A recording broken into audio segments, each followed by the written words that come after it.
दोस्तों, जब बात हिमालयस की होती है तो बचपन में हिंदी की पुस्तक में पढ़ी श्री सोहनलाल द्विवेदी जी की वो कविता याद आ जाती है कि खड़ा हिमालय बता रहा है, डरो ना आंधी पानी में, खड़े रहो तुम अविचल होकर सब संकट तूफानी में। ये लाइंस आज भी मन में उतना ही जोश भर देती हैं जितना बचपन में भरती थी। लेकिन कभी आपने सोचा इतना विशाल हिमालयाज आखिर बना कैसे? और अगर हम आपसे कहें कि जहां हिमालय की बड़ी बड़ी चोटियां हैं वहां कभी समुद्र हुआ करता था तो आपको कैसा लगेगा? अगर इस बात पर यकीन नहीं हो रहा है तो इस वीडियो को अंत तक जरूर देखिएगा। आज के इस वीडियो में हम हिमालयाज के कॉम्प्लेक्स जियोलॉजिकल ओरिजिन को आसान भाषा में समझाने की कोशिश करेंगे। वीडियो शुरू करने से पहले हमारे चैनल को सब्सक्राइब करना ना भूलें। दोस्तों, हिमालयन माउंटेन्स वर्ल्ड की टॉलेस्ट माउंटेन रेंज हैं जो वेस्ट में पामीर नॉर्थ से शुरू होकर ईस्ट में पूर्वांचल माउंटेन तक फैली हुई है। हिमालयन माउंटेन कोई एक माउंटेन नहीं है बल्कि कई सारे माउंटेन रेंजेस का एक ग्रुप है जिसमें trans Himalayas, greater Himalayas, lesser Himalayas, outer Himalayas और पूर्वांचल हिमालयाज शामिल हैं। ट्रांस हिमालयाज को हम लोग फर्दर बाइफरकेट कर सकते हैं कराकोरम, लद्दाख, कैलाश और जंस्कार रेंजेस में। आज से करीब 500 मिलियन ईयर्स पहले हिमालयस की जगह पर एक विशाल समुद्र हुआ करता था जिसे हम टेथिस सी के नाम से जानते हैं। हिमालयन रेंज का फॉर्मेशन इंडियन प्लेट और यूरेशियन प्लेट के कोलिजन से हुआ है। असल में क्रिटेशियस पीरियड में इंडियन प्लेट गोंडवाना लैंड से अलग होकर नॉर्थवर्ड ड्रिफ्ट करने लगा और आगे चलकर इंडियन प्लेट का यूरेशियन प्लेट के साथ कोलिजन हुआ जिसमें इंडियन प्लेट टेथिस सी में सबडक्ट हो गया और टेथिस सी का फ्लोर अपने सारे सेडिमेंट्स के साथ राइज होने लगा। इंडियन प्लेट के कांस्टेंट नॉर्थवर्ड मूवमेंट की वजह से सेडिमेंटेशन और प्रेशर दोनों बढ़ता गया और सी फ्लोर की सेडिमेंट्स की लेयर्स फोल्ड होकर राइज होने लगी और इस तरह हिमालय माउंटेन्स राइज होना स्टार्ट हुआ। हिमालय के फॉर्मेशन पीरियड में लगे समय के बारे में जियोलॉजिस्ट का कहना है कि हिमालय केवल एक ही बार में फॉर्म नहीं हुआ है बल्कि इसके फॉर्मेशन एंड डेवलपमेंट में एक लंबा समय लगा है जिसे हम डिफरेंट फेजेस में डिवाइड कर सकते हैं। हिमालयन रेंज की फॉर्मेशन के फर्स्ट फेज में ट्रांस हिमालयाज और ग्रेटर हिमालयस का फॉर्मेशन हुआ।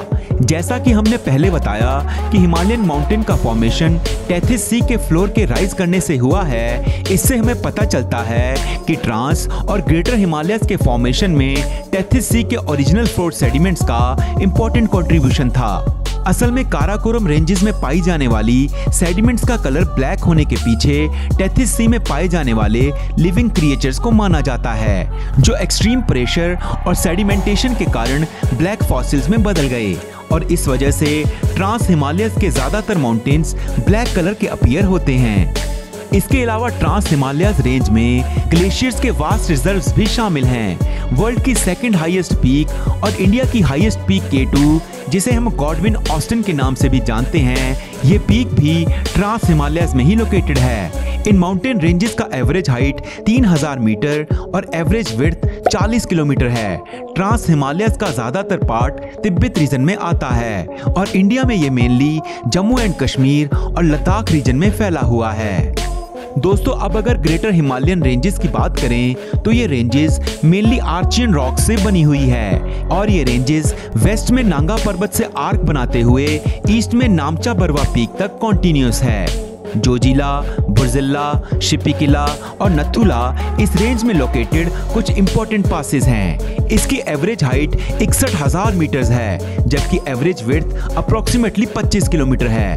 हिमालयन रेंज की हाईएस्ट पीक्स जैसे mount Everest, Kanchenjunga, K2, Dhaulagiri, नंगा पर्वत, अन्नपूर्णा इसी रेंज में आते हैं जिनमें से माउंट एवरेस्ट वर्ल्ड की हाईएस्ट पीक है जबकि K2 और कंचनजंगा भारत की फर्स्ट और सेकंड हाईएस्ट पीक हैं। Trans Himalayas and middle Himalayas के बीच में काठमांडू वैली सिचुएटेड है। इंडिया में ग्रेटर हिमालयाज की माउंटेन रेंजेस जम्मू कश्मीर से लेकर सिक्किम तक फैली हुई है। ट्रांस और ग्रेटर हिमालयन रेंज के बाद लेसर हिमालयाज या मिडल हिमालयाज का फॉर्मेशन हुआ। ट्रांस हिमालयाज के राइज होने के बाद भी इंडियन प्लेट और यूरेशियन प्लेट एक दूसरे से कॉन्टिन्यूसली कोलाइड कर रही हैं और इसी कॉन्टिन्यूस कोलिजन की वजह से मेन बाउंड्री फॉल्ट पर deposited sediments folded mountain ranges के रूप में राइज करने लगे जिसे हम लेसर हिमालयाज के नाम से जानते हैं।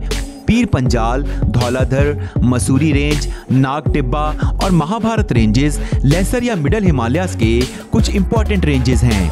आज के ज्यादातर हिल स्टेशंस जहां हम घूमने जाते हैं जैसे कि शिमला, मसूरी, रानीखेत, नैनीताल, अल्मोड़ा और दार्जिलिंग, ये सब भी लेसर हिमालयाज में ही लोकेटेड हैं। Lesser Himalayas mountain Himachal Pradesh, Uttarakhand, Sikkim और अरुणाचल प्रदेश में पाए जाते हैं। ग्रेटर हिमालयाज और लेसर हिमालयाज के बाद अब बात करते हैं शिवालिक माउंटेन्स के फॉर्मेशन की।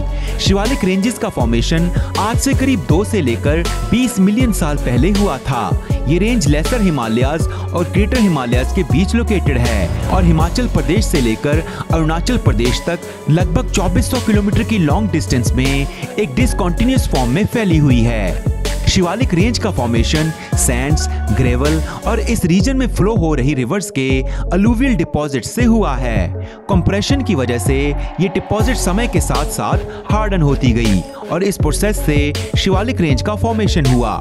शिवालिक रेंज की ज्यादातर माउंटेन्स सेडिमेंट्री रॉक्स जैसे sandstone, sand rocks, clay, conglomerate और लाइमस्टोन से बनी हुई है। इसकी एवरेज हाइट 600 मीटर से 1500 मीटर के बीच है, जबकि एवरेज विड्थ हिमाचल प्रदेश में 50 किलोमीटर और अरुणाचल प्रदेश में आते आते 15 किलोमीटर तक ही सीमित है। शिवालिक के बाद हिमालयाज की आखिरी रेंज पूर्वांचल हिमालयाज है, जो अरुणाचल प्रदेश से लेकर मिजोरम तक इंडो म्यांमार बॉर्डर के पैरेलल लोकेटेड है। पूर्वांचल हिमालयाज का राइज हिमालयन रेंजेस का सडन साउथवर्ड बेंडिंग, जिसे हिमालयन सिंटेक्सियल बेंड्स भी कहते हैं, इसी के कारण हुआ था। मिशमी हिल्स के कुछ पार्ट, पटकाई बम, नागा हिल्स और मिजोरम की लुशाई हिल्स पूर्वांचल हिमालयाज का ही पार्ट है। ये हिल्स वेस्टर्न हिमालयन रेंजेस के कंपैरिजन में छोटी हाइट की होती हैं। पूर्वांचल हिमालयाज इंडिया के 4 नॉर्थ ईस्टर्न स्टेट्स यानी अरुणाचल प्रदेश, नागालैंड, मणिपुर और मिजोरम में लोकेटेड हैं। दोस्तों, हिमालयाज का लोकेशन भारत के लिए किसी वरदान से कम नहीं है। हिमालयाज की वजह से ना सिर्फ हमें नॉर्थ पोल से आ रही चिली साइबेरियन विंड से प्रोटेक्शन मिलती है, बल्कि मॉनसून से सब कॉन्टिनेंट में होने वाली हैवी रेनफॉल में भी हिमालयाज अहम भूमिका निभाता है। इसके अलावा हिमालयाज इंडिया के लिए चाइना के अगेंस्ट एक फॉर्मिडेबल फिजिकल बैरियर की तरह भी काम करता है। और सिर्फ इतना ही नहीं, हिमालयाज में पाए जाने वाले वाटर स्प्रिंग्स और ग्लेशियर्स फ्रेश वाटर के इंपॉर्टेंट सोर्सेज हैं। तो दोस्तों, ये थी कहानी हिमालयाज के फॉर्मेशन प्रोसेस की और इनके इंपॉर्टेंट माउंटेन पीक हिल्स की। आपको ये जानकारी कैसी लगी हमें कमेंट सेक्शन में जरूर बताइए।